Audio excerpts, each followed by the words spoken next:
히브리서 9장 23절부터 28절까지입니다. 다 함께 읽도록 하겠습니다. 시작. 그러므로 하늘에 있는 것들의 모형은 이런 것들로서 정결하게 할 필요가 있었으나 하늘에 있는 그것들은 이런 것들보다 더 좋은 제물로 할지니라. 그리스도께서는 참것의 그림자인 손으로 만든 성소에 들어가지 아니하시고 바로 그 하늘에 들어가사 이제 우리를 위하여 하나님 앞에 나타나시고 대제사장이 해마다 다른 것의 피로써 성소에 들어가는 것 같이 자주 자기를 드리려고 아니하실지니 그리하면 그가 세상을 창조한 때부터 자주 고난을 받았어야 할 것이로되 이는 자기를 단번에 제물로 드려 죄를 없이 하시려고 세상 끝에 나타나셨느니라.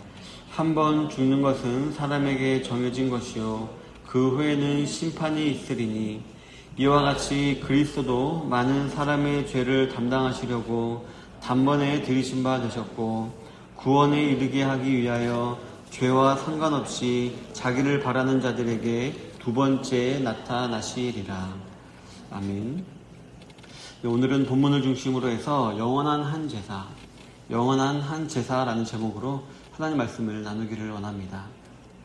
이 히브리서가 기록될 당시에 유대인들 사이에서는 하늘에 하나님께서 계신 진짜 성전이 있고 예루살렘에 있는 성전은 그저 하늘 성전의 모형이다라고 생각했었습니다.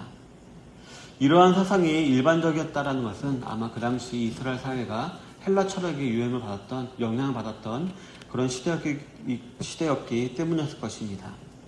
그리고 이러한 사상이 일반적이었다라는 것은 요한계시록 4장에도 이러한 내용이 기록되어 있다는 것을 통해서 우리가 알 수가 있습니다.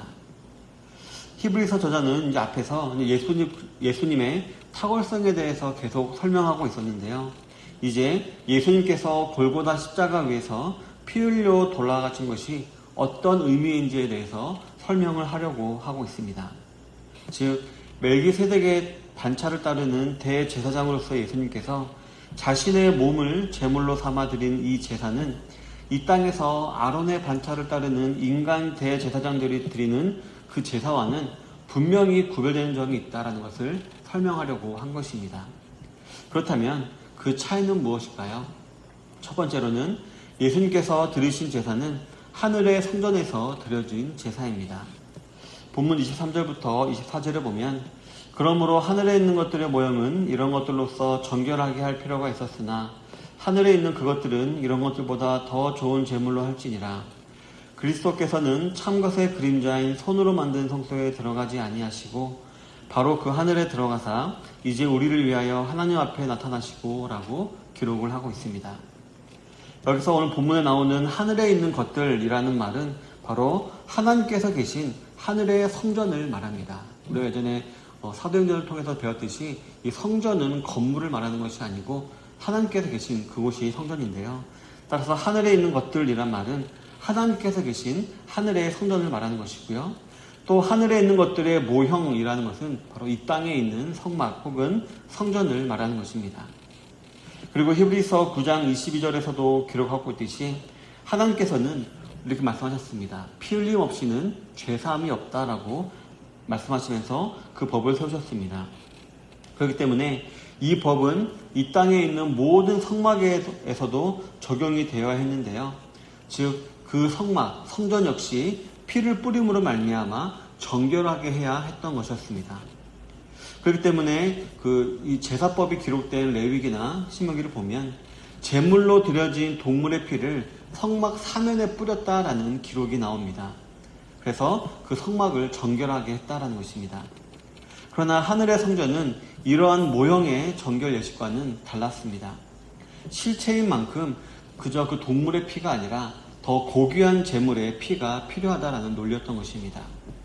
그렇기 때문에 히브리서 저자는 하나님의 본체이신 그리스도께서 골고다 십자가에서 피를 흘리시고 사람의 손으로 만든 성소에 들어가신 것이 아니라 하늘에 들어갔다라고 오늘 본문에서도 기록을 하고 있는 것입니다.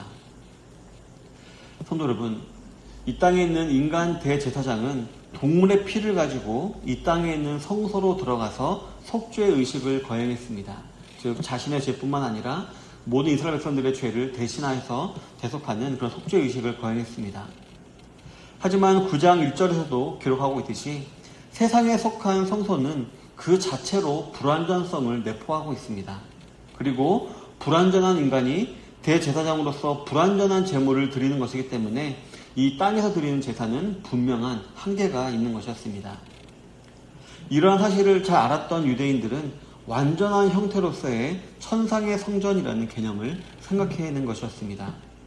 그리고 이러한 내용을 알았던 히브리서 저자는 바로 예수 그리스도께서 친히 우리의 대제사장이 되시고 또 자신을 온전한 제물로 삼아서 이 땅의 성전으로 들어가는 것이 아니라 곧바로 하늘에 들어가서 하나님 앞에서 우리의 죄를 사해 주셨다라고 말을 하고 있는 것입니다.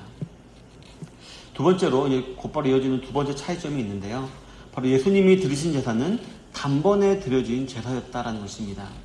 본문 25절부터 26절에 보면 대제사장이 해마다 다른 것의 피로써 성소에 들어가는 것 같이 자주 자기를 드리려고 아니하셨지니 그리하면 그가 세상을 창조한 때부터 자주 고난을 받았어야 할 것이로되 이제 자기를 단번에 제물로 드려 죄 없이 하시려고 세상 끝에 나타나셨느니라 라고 기록을 하고 있습니다. 예수님께서 오시기 전에 대제사장이 했던 모든 속죄일의 제사는 여러 면에서 불완전했습니다. 우선 속죄일 제사가 매년 반복되었다는 사실 그 자체가 바로 불완전하다라는 증거였고 또 이 대제사장이 드리는 제사가 바로 1년밖에 유효하지 않았다라는 것을 방증하는 것입니다. 또한 속죄일에 대제사장이 이 수송아지의 피를 가지고 지성소에 들어갔는데요. 이는 대제사장이 하나님과 일반 백성들 간의 중보자로서 이스라엘 전체의 죄를 속한다라는 의미를 가지고 있었습니다. 하지만 대제사장 자신이 자신의 피를 직접 뿌리지 못하고 수송아지의 피를 대신해서 사용했기 때문에 이 대제사장이 드리는 제사는 모든 면에 있어서 불완전하다는 것을 알려주고 있는 것입니다. 그런데 예수님은 상징이 아닌 실제였기 때문에 한 번만 그 제사를 드려도 그 효력이 영원했습니다. 또한 수송아지의 피가 아니라 예수님 자신의 그 순결한 피로 그것도 불완전한 이 땅의 성전이 아니라 완전한 하나님의 성전에서 하늘의 성전에서 속죄 제사를 드리셨기 때문에 완전한 속죄 사역이었다라는 것을 오늘 본문의 저자는 나타내고 있는 것입니다. 이와 같이 예수님께서는 자신의 몸을 단번에 그것도 완전히 드리시기 위해서 예수님은 세상 끝에 나타나셨다라고 오늘 본문은 기록을 하고 있는 것입니다. 성도 여러분, 히브리서 1장 2절에서도 우리가 알 수 있듯이 히브리서 저자도 예수님의 오심과 함께 종말이 시작되었다라고 말을 하였습니다.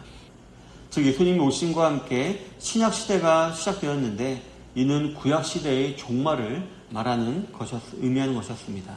즉 옛 언약시대가 끝났다라는 것을 말하는 것입니다. 그리고 베드로 역시 베드로전서 1장 20절에서 예수님의 오심과 더불어서 말세가 도래했다라고 말을 하고 있고요. 또 바울 역시 고린도전서 10장 1절에서 말세가 도래했다라고 말하고 있습니다. 따라서 예수님께서 세상 끝에 나타나셨다라는 말은 이제 예수님 이후로는 더 이상 반복적인 속죄일 제사는 필요 없어졌다라는 것을 설명한 것입니다. 즉 예수님의 제사는 단 한 번밖에 안 드려진 제사긴 했지만 그 완전하신 사역으로 말미암아 이제 하나님의 모든 그런 공의를 채울 만한 그 충만한 제사였다는 것을 말하고 있는 것입니다. 사랑하는 성도 여러분, 히브리서 저자는 예수님께서 이렇게 대제사장으로서의 완전한 사역을 감당하셨음을 강조한 이후에 우리에게 위로를 하고 있습니다. 본문 27절, 28절에 보면 한 번 죽는 것은 사람에게 정해진 것이요 그 후에는 심판이 있으리니 이와 같이 그리스도도 많은 사람의 죄를 담당하시려고 단번에 들이신 바 되셨고 구원에 이르게 하기 위하여 죄와 상관없이 자기를 바라는 자들에게 두 번째 나타나시리라 라고 기록을 하고 있습니다. 성도 여러분, 아마 한번 그 구약시대의 대제사장이 제사를 드리는 한번 장면을 한번 상상해 보시기를 바랍니다. 이제 대제사장이 이 동물의 피를 그릇에 들고 이제 온 이스라엘 백성들의 이제 죄를 대속하기 위해서 성소로 들어가는 것을 모든 이스라엘 백성들이 다 보았을 것입니다. 그런데 만약 그 대제사장이 다시 나오지 않는다면 이스라엘 백성들은 어떤 생각을 했을까요? 우리의 죄가 너무 무거워서 하나님께서 용서하지 않으시고 우리를 위해서 대신 빌려 들어갔던 대제사장까지 죽였구나라고 생각을 했을 것입니다. 하지만 만약에 대제사장이 그 피를 가진 그릇을 들고 들어갔다가 다시 나왔다고 한번 생각을 해보시기 바랍니다. 이스라엘 백성들은 다시 성막 밖으로 나온 대제사장을 보면서 이제 우리의 죄는 다 용서받았구나, 이제 그런 생각에 너무 기뻐서 춤을 추고 아마 노래를 했을 것입니다. 이러한 사실을 잘 알았던 히브리서 저자는 이러한 이미지를 사용하여서 이스라엘 백성들의 영원한 대제사장이신 우리 예수님께서 현재 우리의 죄의 대속을 위해서 하늘의 성전에 들어가셨지만 반드시 우리를 위해서, 즉 예수님을 바라고 구원을 바라는 우리들에게 두 번째 나타나실 것이다 라고 확신을 주고자 했던 것이었습니다. 예전에 대제사장이 이스라엘 백성들의 죄를 대속하기 위해서 들어갔다가 나오지 않았느냐, 마찬가지로 우리의 영원한 대제사장 되신 예수님께서도 지금 우리의 죄를 용서하기 위해서 하늘의 성전에 들어가셨는데 반드시 다시 오실 것이다, 재림하실 것이다 라고 지금 히브리 저자는 말을 하면서 우리 성도들을 위로하고 있는 것입니다. 성도 여러분, 한 번 죽는 것은 모든 사람들에게 다 정해진 것입니다. 그리고 그 후에는 심판이 있을 것입니다. 그러나 우리 구원자 예수님은 자신을 바라고 인내함으로 기다리는 저와 여러분들을 실망시키지 않으실 것입니다. 바로 우리에게 두 번째 나타나셔서 우리를 저 하늘까지 높여주시는 것입니다. 성도 여러분, 저와 여러분들은 이제 예수님이 드리신 그 영원한 제사의 효력 아래에 있습니다. 이 사실을 확신하시고 오늘 하루도 우리가 받은 이 놀라운 은혜의 가치를 깊이 생각하고 우리를 위해 영원한 한 제사를 드려주시기 위해서 대신 십자가에서 죽어주신 예수님을 신실히 따르시는 모든 성도님들이 다 되시기를 바라겠습니다. 그래서 예수님께서 우리에게 주시고자 하시는 기쁨과 희락과 평강이 가득가득 넘치는 하루가 되시기를 주님의 이름으로 축원합니다. 기도하겠습니다.